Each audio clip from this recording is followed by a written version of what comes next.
Hello friends, अगर आप लोग बिज़नेस खोलना चाहते हैं, चाहे वो कोई भी बिज़नेस हो, तो सोच और समझ के खोलिएगा, क्योंकि बिज़नेस में बहुत ज़्यादा रिस्क होता है और इसको चला पाना सबके बस का चीज़ नहीं है। इसका रीज़न मैं आप लोग को बताऊंगा।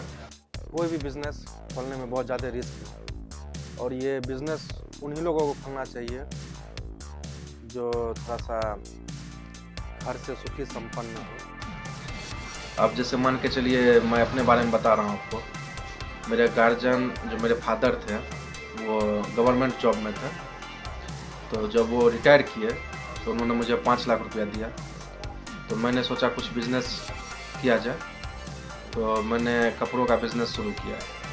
तो उसमें 1 लाख रुपया सबसे पहले तो जिस रेंट पर हम शॉप लिए थे, तो जिससे शॉप लिए रेंट पे उनको हमको 1 लाख रुपया पगड़ी देना पड़ा, यानी कि गारंटी के तौर पर उनको देना पड़ा, और 1 लाख रुपया फर्नीचर वगैरह में लग गया। बाकी का जो 3 लाख रुपया बचा उसका मैंने कपड़ा ले लिया, हर किस्म का कपड़ा लिया, कुछ साड़ी, कुछ जींस, कुछ बच्चे का आइटम, ये सब मैंने लेके अपना सारा पूंजी ख़त्म कर लिया।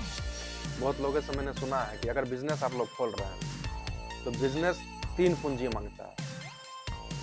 शुरू में जो लगा वो तो आपका शुरुआती में हो गया, जो शुरू में आप लोग लगाए वो शुरुआत में ही हो गया। इसके बाद आपको जब कुछ अनुभव होगा तो फिर एक बार पूंजी लगाना पड़ेगा, और फिर जब अनुभव होगा तब जो पूंजी लगा, यानी कि 3 पूंजी जब लग जाता है तब बिजनेस मतलब बिजनेस तब रनिंग हो जाता है, बिजनेस रन करने लगता है, तब बिजनेस अच्छा हो जाता है। अगर उससे पहले आप लोग दुकान छोड़ दीजिएगा तो वो आपका पूंजी भी बर्बाद हो जाएगा। अगर आप खोल रहे हैं तो उसमें 3 साल तक आपको उस पर टाइम देना ही पड़ेगा, चाहे आपको लॉस हो या प्रॉफिट।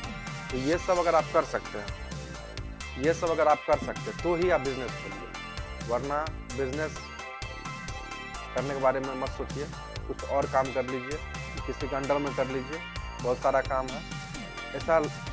ऐसा लग रहा है मुझे कपड़ा का दुकान बंद कर देना चाहिए, लेकिन मैं कपड़ा का दुकान बंद नहीं करूँगा, क्योंकि जो मेरा थ्योरी है, जो बिज़नेस 3 पूंजी मांगता है और बिज़नेस में 3 साल का टाइम भी देना पड़ता है। तो मेरा बिज़नेस का लगभग 1.5 साल होने जा रहा है, 2 पूंजी लग चुका है, अब तीसरा पूंजी जो लगेगा तो हो सकता है मेरा बिज़नेस रनिंग कर जाए, ठीक है ना।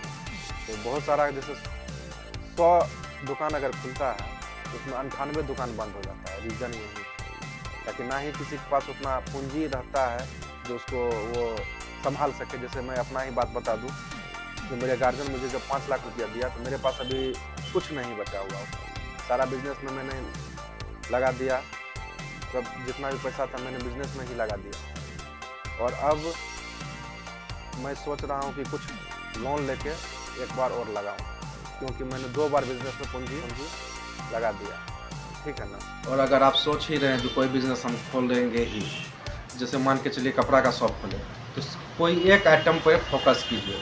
जैसे कि बच्चा का ही अगर करना है तो सिर्फ बच्चा का ही आइटम रखिए, क्योंकि हर आइटम में आपको पूंजी बहुत ज़्यादा लगेगा। अगर आपके पास है तो कोई बात ही नहीं है, ज़्यादा पूंजी है तो वो मुझसे ज़्यादा जानते होंगे। अगर पूंजी है तो बहुत कुछ है, लेकिन अगर पूंजी कम है, जैसे कि नॉर्मल फैमिली से है, जैसे आपके फादर जॉब में थे, जैसे कि मेरे फादर जॉब करते थे, मुझे अब सिर्फ 5 लाख रुपया मिला। अब मुझे जो लगाना है पूंजी वो मैं लोन लेके ही लगा पाऊँगा। तो अगर मैंने भी कोई एक चीज़ पर फोकस किया रहता, जैसे सिर्फ बच्चा का ही आइटम मैं रखता, तो आज मेरे पास बहुत सारे आइटम रहता। लेकिन लोग क्या करेंगे, जैसे मैंने किया, जो कुछ साड़ी ले लिया, कुछ जीन्स ले लिया, ये सब करके मतलब कुछ आइटम मैंने लिया, जिसके चलते ये हो रहा है, जो कोई जीन्स ही मेरे दुकान पर देखना है, मान के चलिए 32 नंबर साइज़ का जीन्स देखना है, तो अब मेरे पास वो साइज़ सिर्फ 2 या 3 है, क्योंकि पूंजी कम है, तो हर मेल लगाना बहुत मुश्किल है। तो इसलिए अगर आपको बिज़नेस करना ही है, आप लोग सोच लिए जो बिज़नेस ही करना है, तो कोई एक चीज़ पर फोकस कीजिए। जैसे आप बिज़नेस खोले तो सिर्फ बच्चे का ही सामान पर फोकस करिए, ताकि बच्चा का हर आइटम आपके पास मिले, जिससे कि आपके बिज़नेस के ग्रो होने के चांस ज़्यादा बढ़ जाए। ऐसे रियल जानकारी के लिए मेरे चैनल को सब्सक्राइब कर लीजिए।